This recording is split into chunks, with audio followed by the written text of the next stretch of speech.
తమకంటూ ఓ సొంతిల్లు ఉండాలి. ఈ కళ సామాన్యుల నుంచి సంపన్నుల వరకు ఉంటుంది. సామాన్య మధ్యతరగతి ప్రజలకైతే ఇదో పెద్ద టాస్క్. అలాంటి వారిని టార్గెట్ చేసుకుందో రియల్ ఎస్టేట్ సంస్థ.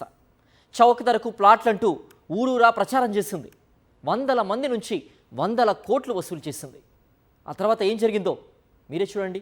ఇక్కడ కనిపిస్తున్న వీరంతా ఓ రియల్ ఎస్టేట్ కంపెనీ చేసిన దగాలో బాధితులుగా మిగిలారు. తక్కువ ధరకు ప్లాట్లు ఇస్తామంటే వీరంతా నమ్మారు. రెక్కలు ముక్కలు చేసుకుని కష్టపడి సంపాదించిన సొమ్మంతా రియల్ ఎస్టేట్ కంపెనీలో పెట్టుబడి పెట్టారు. సదరు రియల్ ఎస్టేట్ కంపెనీ మోసం చేయడంతో ఇలా న్యాయ పోరాటం చేస్తున్నారు.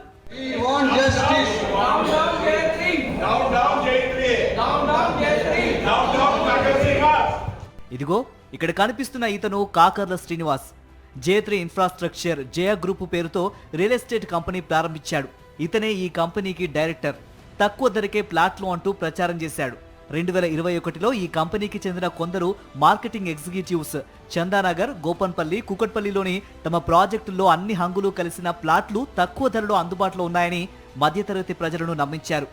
అప్పటికే J3 సంస్థ 20 ప్రాజెక్టులు చేపట్టిందని ప్రచారం చేయడంతో ఎగ్జిక్యూటివ్స్ మాటలకు ఆకర్షితులై వీరంతా ప్లాట్లు కొనుగోలు చేశారు.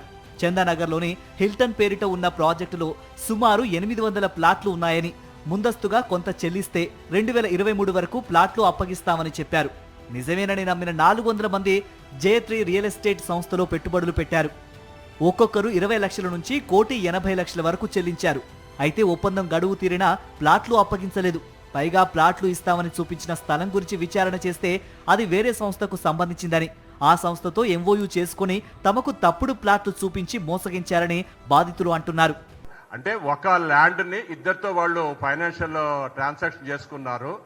అంటే ఇద్దరు జయా గ్రూపే అండ్ జనప్రియ ఇద్దరు కుమ్మక్క అయిపోయి ప్రజల్ని మోసం చేశారు.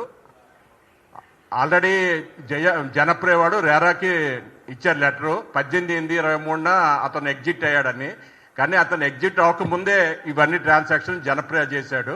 ఎగ్జిట్ అయిన తర్వాత కూడా 2024 జనవరి ఆ ప్రాంతంలో మిగతా 41 మంది దగ్గర ఎక్స్ట్రా అమౌంట్ తీసుకొని వాళ్ళతో ట్రైపార్టెడ్ రీచ్ అయ్యాడు జనప్రియ, J3 అండ్ ఇన్వెస్టర్. కాబట్టి జనప్రియ కూడా ఇందులో ఇన్వాల్వ్ అయి ఉంది. దానికి తగ్గ ప్రూఫ్లు మా దగ్గర ఉన్నాయి. సేల్ డీడ్లు వాళ్ళ దగ్గర వాళ్ళ పవర్ ఆఫ్ అటార్నీలు అన్ని దాని నెంబర్లు మా దగ్గర ఉన్నాయి. జనప్రియ కూడా ఇన్వాల్వ్ అయి ఉంది. జనప్రియ కూడా కుమ్మక్కై J3తో మాకు హిల్టన్ ప్రాజెక్టులో మాకు మోసం చేశారు వాళ్ళు. అన్ని వెంచర్లలో కలిసి 1500 మంది బాధితులు ఉంటారు. వీరందరినీ నిలువునా ముంచిన J3 రియల్ ఎస్టేట్ సంస్థ దాదాపు 300 కోట్ల వరకు కొల్లగొట్టినట్లు తెలుస్తోంది. ప్లాట్లు అప్పగించకపోవడంతో డబ్బులు ఇచ్చిన వారంతా J3 సంస్థ MDని నిలదీశారు.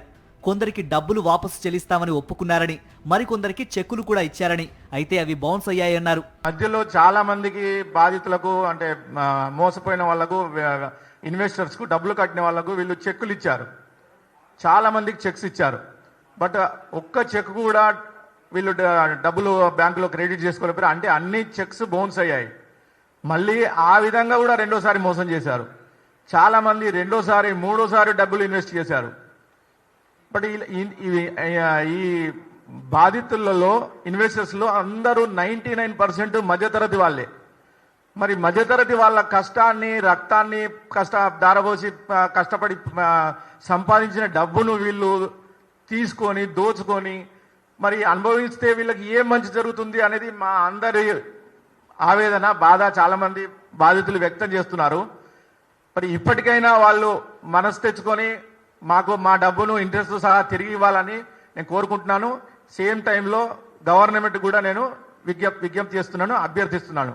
కంపెనీ MDతో పాటు డైరెక్టర్లపై కేసు నమోదైన ప్రధాన నిందితుడు బెయిల్పై బయట తిరుగుతున్నాడు. అధికారులకు ఫిర్యాదు చేసినా న్యాయం జరగలేదన్నారు.